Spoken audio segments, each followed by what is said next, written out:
bitch is some slack. Tell a friend to tell a friend. She's back.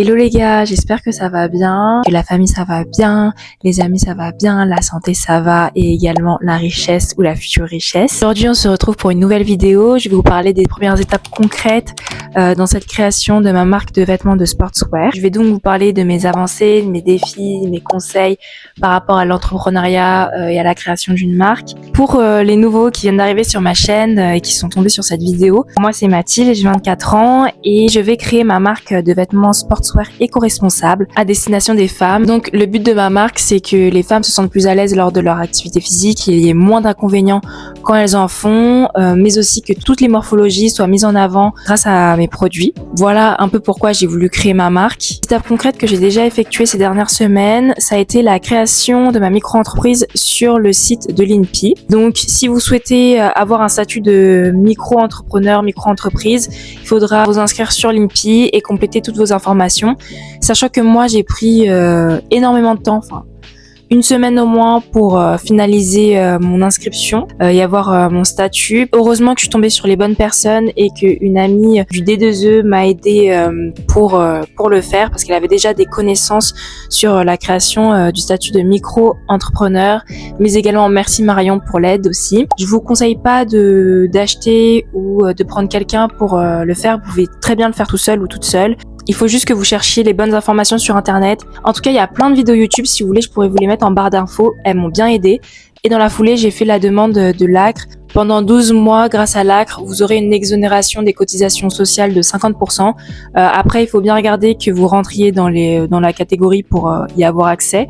Mais normalement, ça devrait le faire. Si vous avez moins de 25 ans, il vous suffira juste de mettre votre pièce d'identité. C'était vraiment la première étape très importante pour moi. Il me fallait absolument mon numéro de SIRET. Donc, c'est ce qui vient lors de votre création de votre micro-entreprise ou de votre entreprise. Moi, il me le fallait absolument parce que si je souhaite communiquer avec des fournisseurs, des usines, ils le demandent souvent afin d'être sûr que c'est pas un projet bidon et que vous ne fassiez pas perdre leur temps. Bon, il fait déjà nuit. Entre temps, ma lampe s'est éteinte 4 fois. J'ai filmé, ça ne filme pas.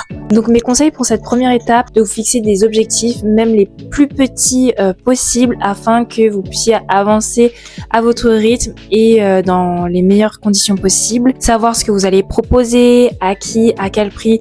En gros, de faire un business plan. Ce business plan, il pourra bien évidemment changer au cours du temps, mais au moins vous serez au clair et vous pourrez avancer dans les bonnes conditions. Deuxième étape, c'est la création du nom de ma marque et du logo. Ça, j'y ai passé aussi beaucoup de temps et j'ai commencé à y réfléchir bien avant que je me dise que ça va être réel et que je vais créer ma marque. Je vous conseille donc de trouver un nom de marque, un logo qui met en avant vos valeurs. En ce qui concerne le design de mon logo et de ma marque, je l'ai fait sur Canva Pro, donc c'est grâce à Student School que j'ai pu avoir Canva Pro. De base, j'ai que le Canva, donc gratuit, mais n'hésitez pas à aller checker. Souvent, ils ont des offres gratuites pour les étudiants qui souhaitent avoir Canva Pro. Donc je l'ai fait sur Canva Pro, je l'ai aussi fait sur Figma, c'est totalement gratuit. Pour moi, il est toujours pas sûr, ça peut être modifié, mais je voulais que ça parle directement et qu'on comprenne ce qu'était ma marque. J'y ai pris du temps parce que je voulais vraiment qu'en voyant mon logo, mon nom de marque, qu'on comprenne directement mes valeurs, ce que je souhaite transmettre, ce que je vends surtout aussi, et que ça parle à ma cible. Donc on va passer à ça, donc définir sa cible, c'est une étape aussi cruciale. Après, tout est crucial quand on crée une entreprise, mais c'est très important vraiment de faire un entonnoir pour arriver à sa cible principale. C'est vraiment un processus de sélection. Je vous conseille vraiment de vous focaliser sur un type de consommateur et de ne pas vouloir prendre tout le monde. Moi, c'est ce que je voulais faire, parler à tout le monde, répondre aux attentes de tout le monde. Je voulais parler aux femmes, je voulais parler aux hommes, aux jeunes, aux moins jeunes, mais c'est pas possible. Il faut vraiment que vous vous concentriez sur une cible, un type de consommateur. Pour moi, ce sera des consommatrices, donc des femmes. Faut encore que je réduise la tranche d'âge, mais c'est important vraiment d'avoir une cible bien définie. Parce qu'en fait, moi, je me suis dit, si on parle à tout et n'importe qui, je vends tout et n'importe quoi en soi. Voilà. À réfléchir, à méditer, je sais pas si c'est clair, mais en tout cas vraiment ciblez votre consommateur. Donc là c'était la 3e étape. Maintenant je vais vous parler de la 4e, les produits. Ça aussi il va falloir que vous choisissiez, sauf si vous avez les moyens pour faire tout ce que vous souhaitez. Moi, j'ai décidé de me lancer sur la création de 2 ensembles, donc brassière et leggings, mais également d'un t-shirt. Au début, je voulais aussi tout faire. Je voulais faire donc des leggings, des brassières, des vestes, des sacs, des chaussettes, tout. Je voulais tout faire, mais c'est pas possible. Encore une fois, ça peut encore changer, mais vraiment, faites une sélection des produits que vous allez vendre, c'est important. Et si je peux vous donner un petit conseil par rapport à ça, pour savoir quel type de produit faire, je vous conseille d'aller sur le site de vos futurs concurrents. C'est toujours utile de voir ce qu'ils proposent, et souvent sur leur site, ils proposent de voir leur best-seller qui se vend le mieux. Avec ça, on peut aussi découvrir quelle est la couleur qui plaît le plus aux consommateurs. En ce qui concerne les designs des produits, moi je l'ai fait sur Figma. Il faudra aussi que vous créez une fiche technique produit ou encore un tech pack. C'est ce que vous enverrez aux entreprises afin qu'elles puissent comprendre donc qu'est-ce que vous voulez. Il faudra énumérer les mesures, la taille, les matières, donc tout sourcer afin que votre produit corresponde vraiment à ce que vous attendez et qui puisse le faire, qui puisse le réaliser.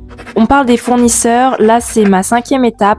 Je suis actuellement en train de contacter des fournisseurs. Moi, mon but, ce serait de produire en Europe et surtout le Portugal pour pouvoir me rendre sur place parce que c'est proche de la France, dans une usine qui propose des matières éco-responsables. Je suis vraiment dans cette étape à chercher. Là, j'ai commencé à envoyer quelques mails, à les contacter. J'ai regardé plusieurs vidéos pour savoir comment trouver les fournisseurs, s'il y avait donc un site qui les répertoriait tous. Mais franchement, c'est super difficile. Dans toutes les vidéos que je regardais, ils conseillaient tous de fouiller sur Internet. On va continuer à chercher, mais c'est vraiment pas l'étape la plus facile. Lorsque vous voulez contacter, n'hésitez pas à poser énormément de questions. Aussi à demander les MOQ. Tu vois ça dans toutes les vidéos, je voulais trop le dire, les MOQ. En gros, c'est la quantité minimum que vous pouvez produire chez eux, donc ça peut être 300 produits, ce qui est énorme. Moi, je cherche vraiment un petit MOQ, ce qui rend la recherche encore plus difficile parce que souvent ils demandent de grosses quantités. Je suis vraiment à cette étape, je suis à la recherche de fournisseurs. Si vous en avez, je suis preneuse. Pour conclure, super plaisir de partager mon expérience, de partager les étapes. Franchement, ça rend le truc encore plus concret. Et je sais que moi, en tant que personne qui me posait des questions, j'aurais bien aimé trouver ce type de vidéo. J'espère en tout cas qu'elle vous a plu. N'hésitez pas à me donner des conseils si vous avez déjà créé votre marque de vêtements, à me poser des questions également si vous en avez. Aussi, si vous êtes en train de créer votre marque, n'hésitez pas à me contacter sur Instagram. Donc, je vous laisse vous abonner, liker, partager. On se dit à la prochaine vidéo. Bisous les gars. Likez la vidéo de Mathilde, c'est un ordre hein, si vous n'avez pas le choix. Voilà, likez, partagez. Enfin, je l'ai déjà dit, je me répète, mais parce que vous n'avez pas le choix. Voilà, tout simplement. I see a bad gal walking. I'm like, oh, what's poppin'?